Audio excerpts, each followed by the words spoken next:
நம்முடைய குழந்தைகளை பற்றி ரொம்ப கவலைப்படாதீங்க.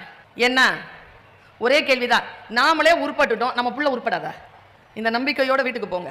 அறிவியல் வளர்ச்சி மிகுந்து இருக்கக்கூடிய இந்த காலகட்டத்தில் நம்மை விட நம் பிள்ளைகளுக்கு மிகுந்த வாய்ப்புகள் இருக்கின்றன.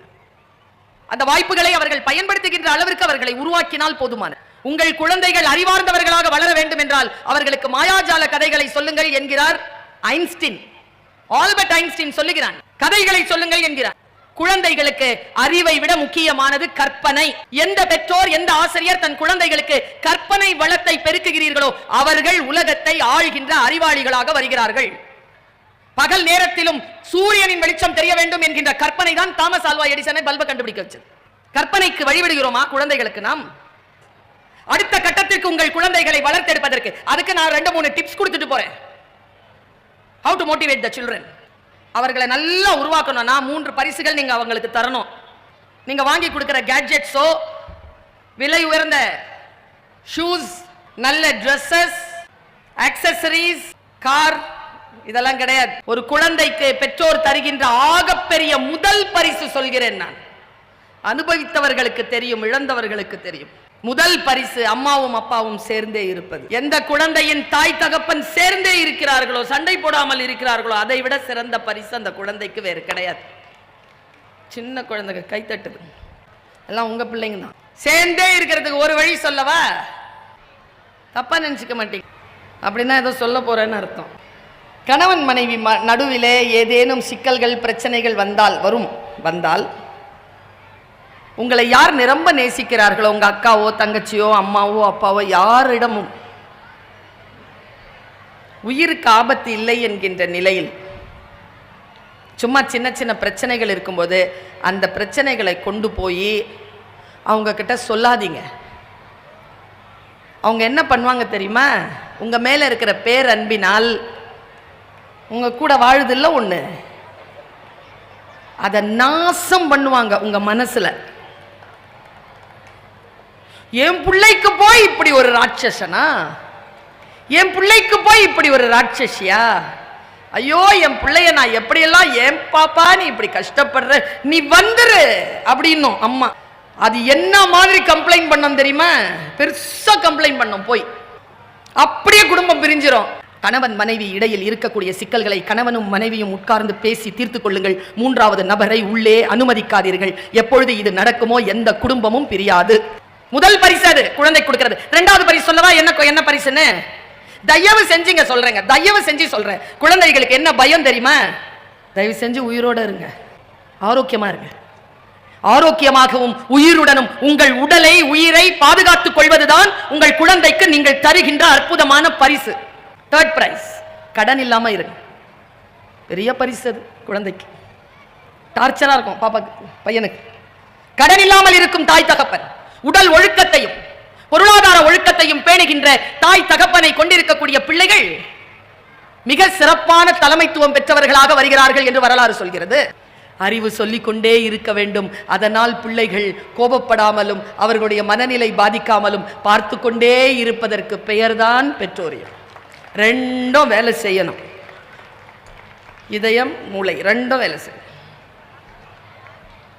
பெற்றோராக இருப்பது not a biological discipline, it's a social responsibility. சமூக பொறுப்புடன் பிள்ளைகளை வளர்க்கிறோமா? நான் 2 அறங்களை சொல்லித் தருகிறேன். ஒன்று எளிமை, இன்னும் ஒன்று பணிவு. உண்மையா சொல்றேங்க, இந்த 2த்தையும் சொல்லி கொடுத்துருங்க பிள்ளைக்கு. இன்னைக்கு எல்லாம் நிறைய விட்டமின் எம், மணி. இதுங்களுக்கெல்லாம் என்ன வளர்ந்துருக்கு தெரியுமா? Vitamin K. நிறைய மணி கொடுக்கறதுனால கொழுப்பு வளர்ந்துருக்கு. நம்ம அம்மா அப்பா தரல, வச்சிருந்தாலும் தரல, அதை பாதுகாத்து வைத்தார்கள். எப்பொழுது தர வேண்டுமோ அப்பொழுது தந்தார்கள். நாம் பல நேரங்களில் நம் குழந்தைகளுக்கு எளிமை என்பது ஒரு அறம் என்பது சொல்லித் தருவதே இல்லை. பணிவுதான் ராஜகுணத்தின் முதல் தகுதி. குழந்தைகளுக்கு என்ன சொல்லித்தாங்க தெரியுமா? கற்றலை பணிவுடன் கற்றுக்கொள், கற்றுக்கொண்டதற்கு பிறகு உன் அதிகாரத்தை செலுத்து. கற்றதற்கு பிறகு அடிமையாக இருக்காத. கற்பதற்கு என்பதற்கு ஒரு டிசிப்ளின் இருக்கு. அந்த டிசிப்ளின் கீழ்ப்படிதல், கீழ்ப்படிதலோடு இருப்பது. Don't force the conversation. உரையாடல்களை நிர்பந்தப்படுத்தாதீர்கள். பேசு பேசு பேசு பேசு, இப்ப பேசு, சொல்லு சொல்லு. உரையாடல்களை நிர்பந்தப்படுத்தாதீர்கள், அந்த இடத்தில் அமைதி குலைந்து போகும். Don't explain your standards. உங்களுடைய தகுதிப்பாடுகளை மற்றவர்களிடத்தில் விளக்கிக் கொண்டே இருக்காதீர்கள். எல்லா நேரத்திலும் சொல்லிட்டு இருக்காதீங்க நீங்க யார், உங்க ஸ்டாண்டர்ட் என்னன்னு. அவசியம் இல்லாதது. பீஸ் அண்ட் பவர் இருக்கணுமா, சொல்லிக்கிட்டே இருக்காதீங்க. ரொம்ப முக்கியம், ஆனா புரியாது நமக்கு. Don't chase the connections. உங்கள் தொடர்புகளை துரத்தாதீர்கள், அதை துரத்திக் கொண்டே இருக்காதீர்கள். உங்களுடைய தொடர்புகளை தொடர்புகளாக இருக்க அனுமதியுங்கள்.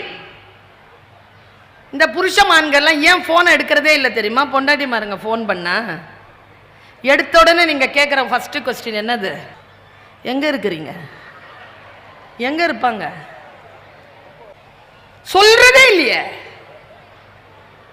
நான் என்ன சொல்றேன், துரத்தாதீர்கள், ஒன்னும் நடக்க போறதில்லை. இந்த லேட்டா வருவாங்கல்ல, பாப்பா பாப்பா, குடும்பத்துக்கு நேரம் கொடுக்காம இருக்கிற ஆட்கள் துரத்தி என்ன செய்ய போகிறோம்? லேட்டா வந்துட்டு நாளே கேள்வி கேட்டு குடும்பத்தை முடிச்சிருவாங்க. பார்த்துருக்கீங்களா? சாப்பிட்டியா, பிள்ளைங்களாம் சாப்பிட்டுச்சா, செலவுக்கு ஏதாவது காசு வேணும், இன்னும் முழிச்சிட்டு இருக்கிற, தூங்கு. அது சொல்றதுக்கு தான் வந்தியா 12 மணிக்கு? பேசுறது இல்லையா? உங்க ஆண்களுக்கு பல பேருக்கு தெரியாது இல்ல, பெண்களுக்கு என்ன வேணும்னு. பெண்களுக்கு என்ன வேணும் தெரியுமா? நீங்க அவங்களோட பேசணும், அவ்வளவுதான் அவங்களுக்கு வேணும். ஆண்களுக்கு என்ன வேணும் தெரியுமா? நீங்க அவங்களோட பேசக்கூடாது, அவங்களுக்கு அதான் வேணும். Don't chase your connections. Don't reply instantly. டக்குன்னு பதில் சொல்லாதீங்க. கேள்வியை உள்வாங்குங்க, கேள்வியை உள்வாங்க. கொஞ்சம் டைம் கொடுங்க. இந்த மூளை இருக்குல்ல, இந்த மூளைக்கும் வாய்க்கும் நடுவில் 6 இன்ச்சு இங்க போயிட்டு இங்க வரட்டும். Slip between the lip and the cup இருக்கவே கூடாது. Don't answer instantly, don't reply instantly. Peace வேணுமா, பவர் வேணுமா, stay. Don't give your energy to everyone. எல்லோருக்கும் உங்களுடைய உழைப்பை, உங்களுடைய சக்தி நிலையை பகிர்ந்து கொண்டு தெரியாதீர்கள். உங்களுக்கு என்று காப்பாற்றி வைத்துக் கொள்ளுங்கள். பல பேர் என்கிட்ட வந்து கேட்கிறாங்க, என்ன தெரியுமா மேடம், நீங்க பேசும்போது உற்சாகமா இருக்கு மேடம். அந்த உற்சாகம் 2 hours தான் மேடம் இருக்கு. அப்புறம் பரமபத மாதிரி சுருன்னு கீழே இறங்கி போயிடுது மேடம். அந்த எனர்ஜி அப்படியே தக்க வைக்கிறதுக்கு என்ன மேடம் பண்றது? குழந்தைங்க கூட கேட்கிறாங்க. இந்த சின்ன பிள்ளை இருக்கான்ல, அவன் வந்து கேட்குறாங்க, ஒரு செல்ஃபி எடுத்துக்குவா மேடம். நான் அவங்ககிட்ட கேட்டேன், என்ன நான் யாரு தெரியுமான்னு. தெரியும்னா அவன் சந்தோஷப்படுறதா வருத்தப்படுறதானே தெரில எனக்கு. அவன் எதில் என்ன பார்த்துருப்பான்? இதில் தானே பார்த்துருப்பான். இதில் என்ன மட்டுமா தான் பார்த்துருப்பான்? கண்காணிப்புடன் இருக்கிறோமா பாருங்க. நீங்க கண்காணிப்புடன் பிள்ளைகளிடத்தில் இருந்து பாருங்கள். எலன் மாஸ்க் பத்தி வர, அவர்கிட்ட ஒரு கேள்வி கேட்கப்பட்டது. நீ ஒரு இலக்கை வைக்கிறாய், அந்த இலக்கை அடைவதற்கு நீ உன்னை எப்படி மோட்டிவேட் பண்ணிக்கிற? யாரா இந்த எலன் மாஸ்க் போய் பார்த்தா, என்னங்க எவ்வளவு பெரிய மனுஷருங்க அவரு. 56 லட்சம் கோடி வச்சிருக்காருங்க. போன மாசம் வரைக்கும் 56 லட்சம் கோடி ஒரே ஆள். அவ்வளோ பெரிய பணக்காரர். ஒரு ரகசியத்தை சொல்றதுக்கு இன்டர்வியூவர் கேட்கிறார். இன்டர்வியூவருக்கு எலன் மாஸ்க் தந்த பதில், நீங்க வீட்டுக்கு எடுத்துட்டு போங்க, உற்சாகமாக நீங்கள் இருப்பதற்கு என்ன செய்ய வேண்டும் என்று எலன் மாஸ்கிடம் கேட்கப்பட்ட கேள்வி. ஒரு இலக்கை வைத்து விட்டீர்கள், அந்த இலக்கை அடைவதற்கு உங்களை நீங்களே எப்படி மோட்டிவேட் பண்றீங்க? எலன் மாஸ்க் சொன்ன பதில் என்ன தெரியுமா? உங்கள் கேள்வி எனக்கு புரியவில்லை.